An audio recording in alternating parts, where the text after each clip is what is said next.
A primeira vitrine de governança corporativa da América Latina apresenta. Boa tarde, pessoal. Bom, vou conseguir aproveitar bastante coisa do que o Marcos comentou na última apresentação. Eu acho que tem muita sinergia entre os pontos e até alguns insights que o próprio Felipe comentou na apresentação anterior também, que eu entendo que são muito válidos. Tá? Meu nome é Thiago, como foi apresentado. Hoje estou como gestor na Amara N0. Tá? É uma empresa multinacional e a gente vai comentar um pouquinho aqui sobre ela muito rapidamente. Mas para que vocês entendam, é uma empresa multinacional de origem espanhola, mas que no Brasil já se encontra há mais de 26 anos. E a matriz da empresa é aqui em Salvador, tá? Uma empresa que dentro do Brasil, a matriz fica aqui mesmo na cidade de Salvador. Só que, além disso, né, a gente tem uma longa caminhada aí no setor energético como um todo. Tá? Então, é uma empresa com mais de 60 anos já de atividades e desde 2018 atuando também mais fortemente, principalmente no mercado fotovoltaico, né, quando a gente fala aqui no Brasil, mas também em outros mercados de geração de energia, né, ou de participação dentro da matriz energética. Então, quando a gente fala de eólica, propriamente até usinas hidráulicas, a gente também tem algum tipo de participação no fornecimento desse tipo de solução. Tá bom?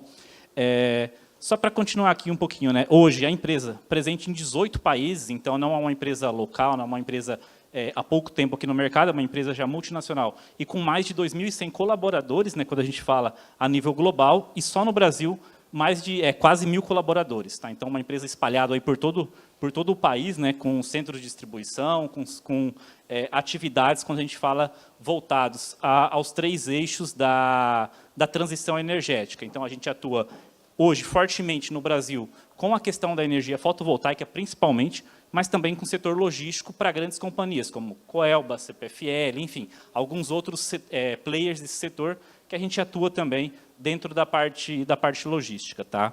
Mas aqui foi só para que vocês conheçam também um pouquinho sobre a Amara, né, uma empresa que está situada aqui em Salvador. Mas aí entrando, né, no tópico aqui, no assunto que a gente veio abordar hoje, tá?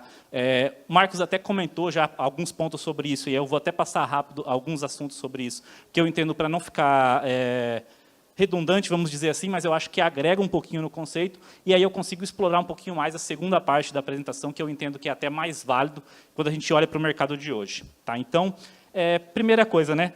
Eu imagino que aqui muitos de vocês não são da área de energias, vamos dizer assim. Então, só para contextualizar o que é geração distribuída, o que é micro-mini geração fotovoltaica, muito simplesmente, tá? Só para que a gente esteja todos na mesma página. Então, geração distribuída é o que a gente tem hoje nas nossas casas, nos comércios, quando a gente coloca lá os painéis fotovoltaicos lá em cima, da casa, da indústria, da instalação.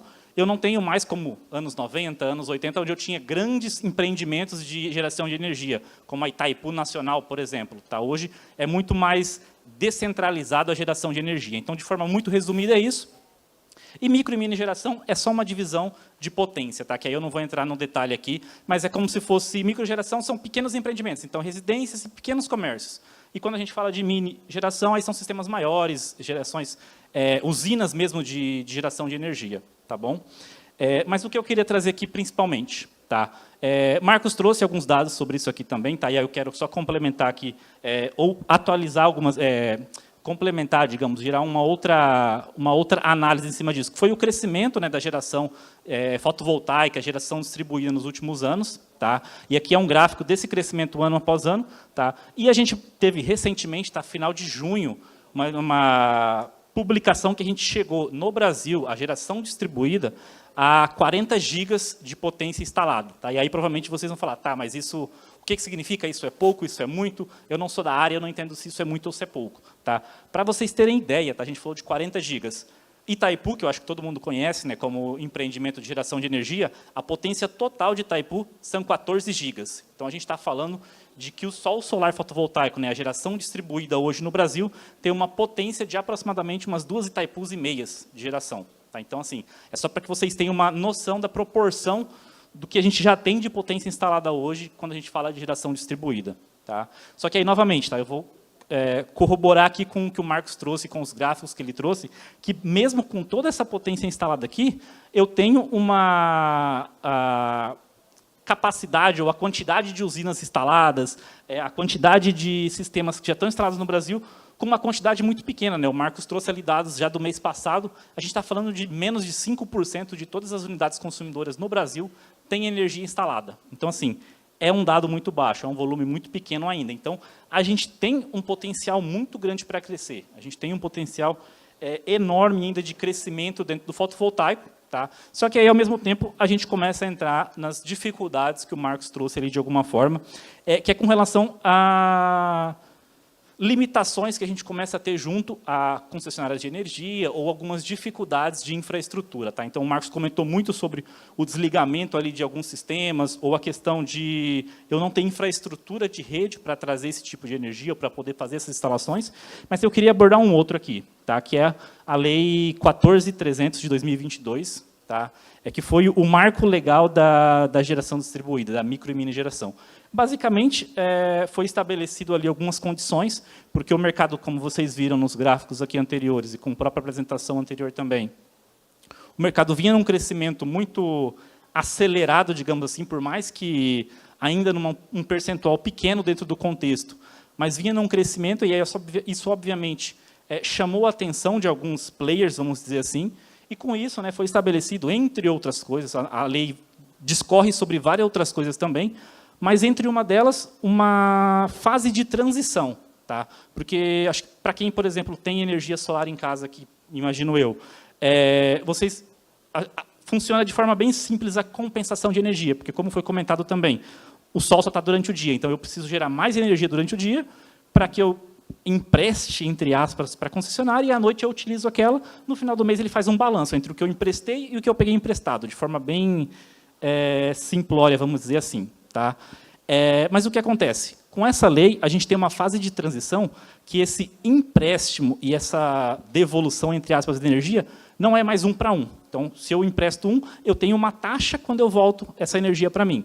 É o que talvez vocês tenham ouvido aí, discorrido em alguns momentos de notícias, a taxação do sol, não é mais viável instalar energia solar, enfim, esse tipo de coisa. Tá? Então, um pouco foi o que essa lei trouxe.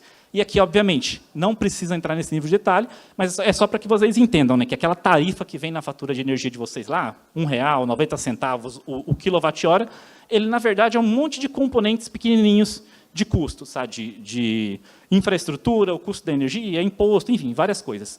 E a tendência com essa lei é que cada vez menos eu tenha retorno em cima daqueles trechos. Tá? Então, é bem resumidamente isso que tem acontecido com essa lei.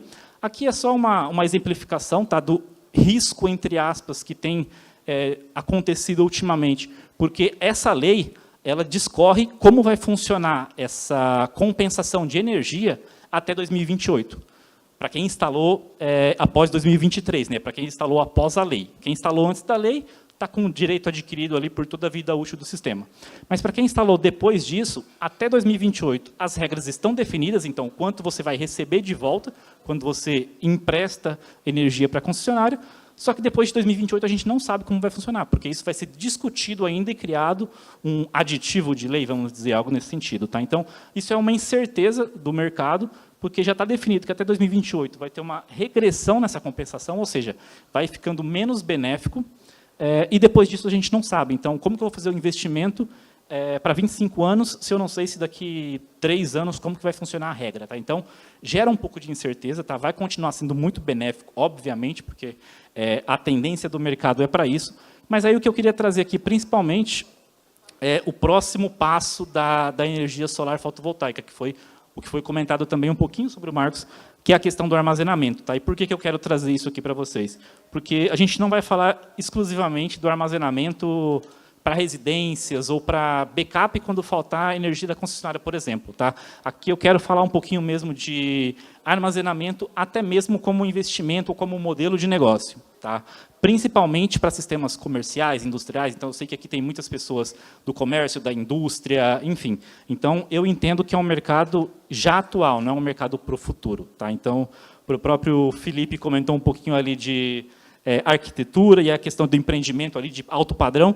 Muito provavelmente vai precisar de um espacinho para armazenar ali uma bateria e alguma coisa do tipo, porque esse tipo de investimento aqui, o retorno já tem sido muito elevado em alguns casos específicos que a gente vai comentar, tá bom? Então, aqui, o porquê eu fazer essa integração, tá? O que eu só quero mostrar nesse gráfico aqui, tá? Provavelmente talvez não dê para ver tão bem, mas é a demanda energética que a gente vai ter nos próximos anos. Ou seja, a gente está vendo aí cada vez mais celular integrado, carro elétrico, inteligência artificial, tudo isso demanda uma grande quantidade de energia. Então, para os próximos anos, a perspectiva, obviamente, é de um crescimento da necessidade de energia no mundo, como um todo. Tá?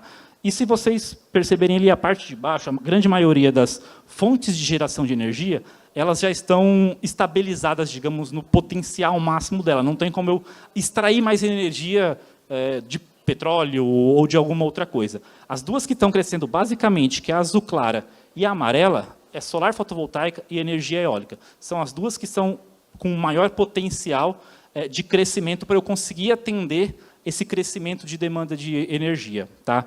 E qual que é o problema, entre aspas, de eu ter como fonte principal de energia para atender todo mundo, solar e eólica? Foi o que o Marcos comentou. São fontes intermitentes, são fontes que eu não consigo produzir a hora que eu quero. Eu dependo do sol para produzir a energia solar fotovoltaica, eu dependo do vento para produzir energia eólica.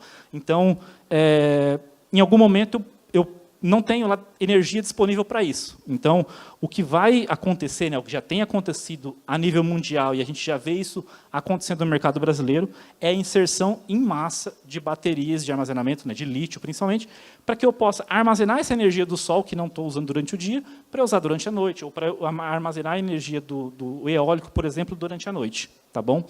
Então, é esse o motivo principal. O segundo motivo, tá, aqui, é o preço das baterias de lítio nos últimos 7, 8 anos. Tá? Caiu mais da metade nos últimos anos, só no último ano, de 2024 para 25, 23 para 24, não, 24 para 25, já caiu 30% o preço da bateria de lítio, que é o principal material utilizado hoje quando a gente fala a nível de armazenamento comercial e industrial, né? Nos próprios carros elétricos é esse tipo de tecnologia. Então, assim, um aumento da demanda energética, são fontes que eu não consigo armazenar, eu não consigo produzir quando eu quero. Associadas à queda brusca do preço da bateria a nível mundial, isso é um indício claro de que esse é um mercado que vai dar liga, vamos dizer, ou já está dando liga a nível mundial, e vai continuar dando aqui a nível local também. Tá? E aí, para concluir aqui, tá? E aí eu quero discorrer um pouquinho sobre isso, para a gente que está aqui, enfim, para comércio, indústria, para investidores, quais são os potenciais que eu tenho para a utilização desse armazenamento? Porque, eu só vou poder ter baterias se eu tenho uma usina fotovoltaica gigante lá para eu armazenar um monte de baterias? Não. Tem aplicações que, inclusive, não precisa de sistema fotovoltaico instalado. Tá? A gente consegue colocar as baterias sem necessariamente precisar disso. Então, aqui, alguns exemplos, por exemplo. Então, se tem alguém que tem uma fazenda, ou atua no agro, ou tem clientes no agro, um dos principais modos de atuação, né, de modelos de negócio para atuar com bateria no agro, a gente está falando de substituição de geradores diesel, substituição de combustível fóssil. Então, na Bahia, principalmente, tem algumas regiões que tem uma concentração muito grande de irrigações, de plantações. Então, para esse tipo de mercado, hoje, só para vocês terem como referência, quando eu faço uma análise para substituir lá o gerador diesel por sistemas com baterias de grande escala, o tempo de retorno está dando menor que 3 anos, tá, para eu fazer essa troca, para eu tirar geradores diesel, ou pelo menos reduzir o uso de gerador diesel e começar a utilizar energia com armazenamento. Tá? Isso eu estou falando do tempo de retorno do investimento, sem falar de toda a questão ambiental que o diesel também tem como ponto principal. Tá? O segundo ponto, obviamente, foi o que o Marcos também comentou, tem algumas regiões mais para o interior da Bahia que sequer chega à rede da concessionária. Então, o cliente não tem nem a opção de comprar a rede da concessionária, ele precisa trabalhar com algum sistema que seja isolado. Então, as baterias também vêm para fornecer esse tipo de solução. Tá bom? O segundo ponto, que aí eu acho que é mais focado aqui para o evento de hoje também, para o público que está aqui, tá? Que é a questão de indústria, comércio. Tá? E aqui eu posso trazer até um exemplo prático para vocês. Tem também questão de dificuldade de rede, de qualidade de energia, mas o principal ponto que eu queria trazer aqui hoje é o terceiro item ali, tá? Que é o time shifting, que basicamente é um deslocamento da energia. De forma muito, muito resumida, o que é? eu imagino que vocês, quem já pegou uma fatura de energia, por exemplo, de uma indústria, de um comércio, de um empreendimento, a concessionária ela tem um preço diferente da energia a depender do horário. Tá? Então, na grande parte do dia, o preço é 30 centavos, 50 centavos. No horário de ponta, que a gente chama, que é o horário das 6 às 9 da noite, que é o horário onde eu tenho mais demanda de energia, todo mundo chega em casa, liga chuveiro, abre geladeira, enfim. Então, tem um aumento muito grande de consumo. O que a concessionária de energia faz? Ela aumenta o preço disso para tentar evitar que as pessoas utilizem em massa esse preço. Tá? Então, a gente tem preços de energia, por exemplo, nesse horário, acima de R$3. Então, eu saio de 50 centavos no horário à noite ou no horário de manhã para R$3 nesse horário, nessas 3 horas específicas. Tá? E o que é que a gente consegue fazer com bateria? A gente já tem feito, na verdade, aqui, já tem clientes nossos fazendo. Ele coloca a bateria carrega durante a noite, onde o preço da energia é muito barata, e descarrega naquele horário onde a energia é mais cara. Então, ele não paga a energia da concessionária R$3. Ele carrega a 50 centavos e, naquela hora que ele deveria usar a rede da concessionária, ele utiliza a rede do que ele armazenou na bateria. Tá? Só para vocês terem ideia, no próprio prédio da Amar aqui em Salvador, já está sendo implementado esse tipo de sistema, tá? Para pegar a energia nesse horário de ponta e fazer essa troca, né? Esse deslocamento de energia que a gente chama. E, novamente, esse tipo de sistema na Bahia tem tempo de retorno na ordem de 3 anos. Tá? É um dado ruim, mas hoje, na Bahia, essa diferença entre o preço mais barato e o mais caro é o maior de todos os estados. Então, é um caso muito prático para a gente fazer esse tipo de atuação. Tá? E, por fim, aqui, a questão da mobilidade também. Né? Eu não sei se tem alguém aqui que atua no mercado de postos de combustíveis, por exemplo, ou tem clientes nesse sentido, mas a gente tem visto um aumento da quantidade de carros elétricos no mercado, isso tem aumentado de forma exponencial, e cada vez mais a gente vai precisar de postos de combustíveis que tenham também estações de carregamento. Né? A gente geralmente tem estação de carregamento em casa, mas são estações de carga lenta, que a gente chama. Eu demoro algumas horas para conseguir fazer a carga do meu carro elétrico. Tá? A gente vai precisar de estações de recarga rápida, onde eu tenho uma alta potência em pouco tempo, para eu carregar o carro ali em 5, 10, 15 minutos que seja, tá? E não levar horas para carregar o carro. Então, para esse tipo de situação, muitas vezes o empreendedor lá, o dono do posto de combustível, vai pedir para a concessionária um aumento da rede para ele poder colocar lá um carregador de alta potência. A concessionária vai falar: a infraestrutura da rede não aguenta, você vai ter que fazer um reforço, vai ter que fazer um investimento, vai custar não sei quantos R$1.000. Ele pode colocar uma bateria exclusiva para atender esse carregador. Tá? Então, ele fica independente da concessionária e não precisa fazer nenhum investimento direto na rede. Ele faz um investimento somente na bateria para ele atender o próprio carregador dos clientes dele. Tá? Então, isso também é um tipo de investimento muito, muito interessante, com a crescente demanda que a gente tem de veículos elétricos aí no nosso mercado. Tá bom? O último aqui aí já é mais para grande escala, para apoio às redes de energia das concessionárias, então não entra tanto no nosso escopo de atuação aqui hoje, tá bom? E, enfim, era um pouco isso que eu queria trazer hoje, tá, pessoal? Comentar um pouquinho disso para vocês, trazer esse insight que a questão das baterias já não é uma questão do futuro, é uma questão já do presente, já tem investimentos sendo feitos nesse mercado, tá? A gente já tem alguns cases, já tem situações específicas de modelo de negócio que o retorno do investimento está abaixo de 3 anos, então é um mercado que tem muito potencial.